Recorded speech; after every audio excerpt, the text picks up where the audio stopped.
ഇന്ന് ഞാൻ തയ്യാറാക്കുന്നത് കടലപ്രഥമനാണ്.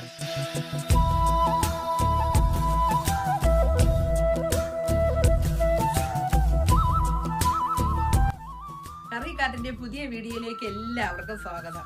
വിശേഷ ദിവസങ്ങളിലെല്ലാം നമ്മളൊരു സദ്യ ഉണ്ടാക്കിയല്ലേ ആഘോഷിക്കുന്നത്. സദ്യയിൽ എല്ലാ കറികൾക്കും പ്രാധാന്യമുണ്ടെങ്കിലും പായസത്തിന്റെ പ്രാധാന്യം ഒരുപടി മുന്നിലാണ്. ഇന്ന് ഞാൻ തയ്യാറാക്കുന്നത് കടലപ്രഥമനാണ്. പായസത്തിന്റെ പ്രാധാന്യം ഒരുപടി മുന്നിലായതുകൊണ്ടാണ് പായസത്തിന് പ്രഥമൻ എന്ന പേര് വന്നത്. ഇത് എല്ലാവർക്കും അറിയാവുന്ന ഈ കടലപ്രഥമൻ എങ്ങനെ തയ്യാറാക്കാമെന്ന് നോക്കിയാലോ. കടലപ്രഥമൻ തയ്യാറാക്കാനായി ഞാൻ 1/2 കിലോ കടലയാണ് എടുത്തിട്ടുള്ളത്. ഈ കടലപ്പരിപ്പ് വാങ്ങുമ്പോൾ നമ്മൾ ശ്രദ്ധിക്കേണ്ടത് എപ്പോഴും പുതിയത് നോക്കി വാങ്ങാൻ ശ്രദ്ധിക്കണം. പുതിയ കടലപ്പരിപ്പ് ആകുമ്പോൾ പെട്ടെന്ന് വെന്ത് കിട്ടും. കടലപ്രഥമൻ തയ്യാറാക്കാനായി 1 കിലോ ശർക്കരയാണ് എടുത്തിട്ടുള്ളത്. 750 ഗ്രാം മുതൽ 1 കിലോ വരെ എടുക്കാം. നമ്മുടെ മധുരത്തിന് ആവശ്യത്തിനനുസരിച്ചുള്ള ശർക്കര എടുക്കാം. ഇത്രയും ശർക്കര ഉരുക്കി എടുക്കാനായി 2 കപ്പ് വെള്ളം ഒഴിച്ചാൽ മതി. അതായിരിക്കും കറക്റ്റ്. വെള്ളം ഒരുപാട് കൂടി പോകരുത്. കടല നന്നായി കഴുകിയെടുക്കണം. ക്ലീൻ ചെയ്തെടുത്ത കടലയാണ്. ഇത് ഇനി കുക്ക് ചെയ്തെടുക്കാം. ഞാനിപ്പോ കുക്കറിലാണ് കുക്ക് ചെയ്യുന്നത്. കുക്കറിലാകുമ്പോ പെട്ടെന്ന് വെന്ത് കിട്ടുമല്ലോ. പായസത്തിന് വേണ്ടി 2 തേങ്ങയാണ് എടുത്തത്. തേങ്ങ എടുക്കുമ്പോൾ ശ്രദ്ധിക്കേണ്ട കാര്യം നല്ല വിളഞ്ഞ തേങ്ങ എടുക്കണം. അതിനാണ് നല്ല പാല് കിട്ടുന്നത്. ഇത് 3-ാം പാലാണ്. 3-ാം പാലിലാണ് കടല വേവിക്കുന്നത്. തേങ്ങാപ്പാലിൽ വേവിക്കുമ്പോൾ കൂടുതൽ ടേസ്റ്റ് ആയിരിക്കും. തേങ്ങാപ്പാലില്ലെങ്കിൽ വെള്ളത്തിൽ വേവിച്ചെടുക്കാം. 3-ാം പാൽ 1 ലിറ്റർ എടുത്തിട്ടുണ്ട്.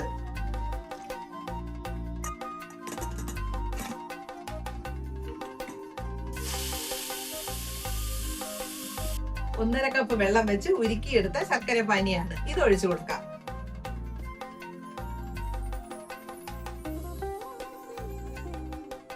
ശർക്കര പാനി ഒന്ന് തിളച്ചതിന് ശേഷമാണ് വെന്ത കടലപ്പരിപ്പ് ചേർക്കേണ്ടത്. പ്രഷർ എല്ലാം പോയിട്ടുണ്ട്. ഇനി ഇത് തുറന്നു നോക്കാം.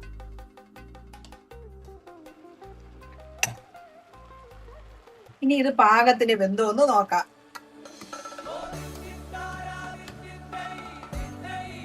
കടലയുടെ വേഗം അനുസരിച്ച് വേണം വെള്ളം ചേർക്കേണ്ടത്. തേങ്ങാപ്പാലാണെങ്കിലും വെള്ളമാണെങ്കിലും 1 ലിറ്റർ തൊട്ട് 1.5 ലിറ്റർ വരെ ഒഴിക്കാം.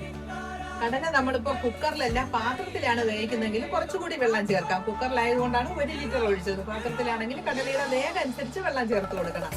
പിന്നെ കടല വെന്തതിന് ശേഷം മിക്സിയിൽ അടിച്ചും എടുക്കാം. അതല്ലെങ്കിൽ നന്നായിട്ട് ഉടച്ചും എടുക്കാം. ഇതിപ്പോ കടല നന്നായിട്ട് വെന്തിട്ടുണ്ട്. അതുകൊണ്ട് മിക്സിയിൽ അടിച്ചെടുക്കേണ്ട ആവശ്യമില്ല. നന്നായിട്ട് ഉടച്ചെടുത്താലും മതി.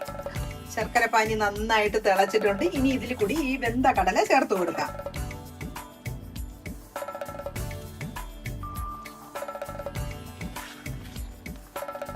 ഈ ശർക്കര പാനിയിൽ ഈ കടല നന്നായിട്ട് വെന്ത് വരട്ടിയെടുക്കണം.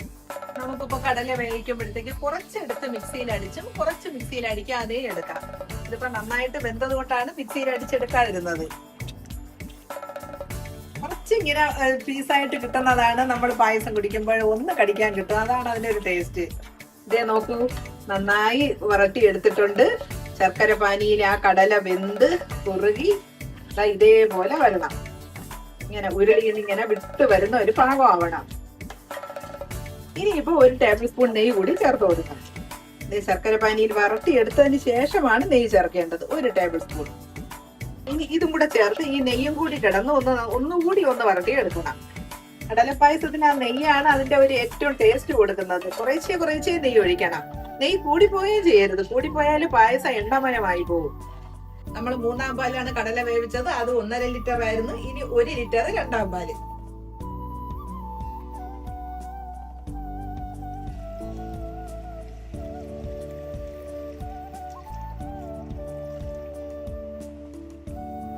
പാല് ചേർക്കുമ്പോൾ എപ്പോഴും നമ്മൾ ശ്രദ്ധിക്കണം. അളവുകളെല്ലാം കറക്റ്റ് ആയിരിക്കണം.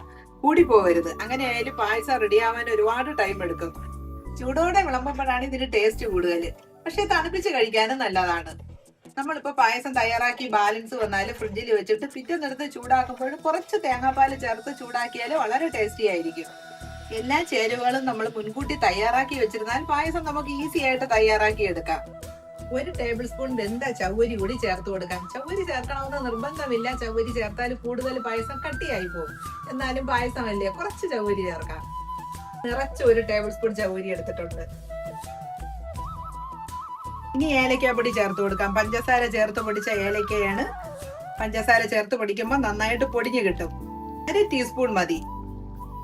ഏലക്കാപ്പൊടി കുറച്ച് ചേർക്കുന്നതാണ് നല്ലത്. അല്ലെങ്കിൽ അതിന്റെ ഫ്ലേവർ കയറി നിൽക്കും. ഇനി നമുക്ക് നട്ട്സും കിസ്മിസും തേങ്ങാ പീസും വറുത്തിടാം. 1 ടേബിൾ സ്പൂൺ നെയ്യിലാണ് വറുത്തെടുക്കുന്നത്.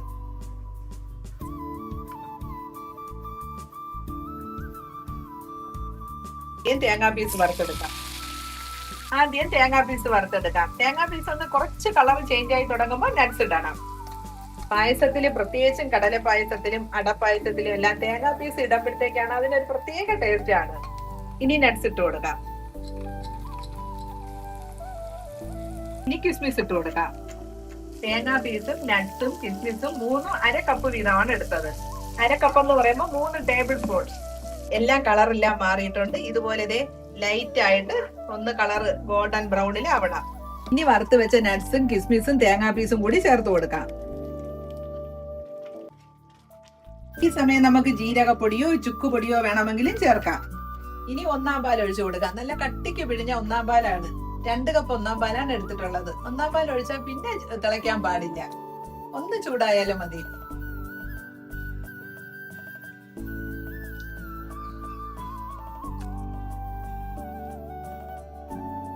ഇതാണ് പാകം.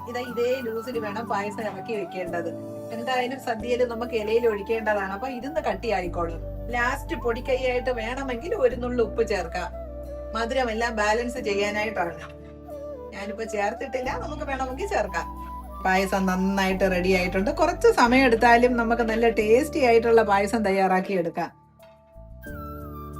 ഓണത്തിനും വിഷുവിനും പ്രസിദ്ധമായ ഈ കടലപ്രഥമൻ എങ്ങനെയാണ് തയ്യാറാക്കുന്നതെന്ന് മനസ്സിലായി കാണുമല്ലോ. ഈ ഓണത്തിന് ഇതുപോലെ ഒന്ന് തയ്യാറാക്കി നോക്കണേ. ഈ റെസിപ്പി നിങ്ങൾ വീട്ടിൽ തീർച്ചയായും പരീക്ഷിച്ച് നോക്കണം. ഉണ്ടാക്കി കഴിഞ്ഞാൽ എങ്ങനെയുണ്ടായിരുന്നു എന്ന് കമന്റിലൂടെ അറിയിക്കാൻ മറക്കല്ലേ.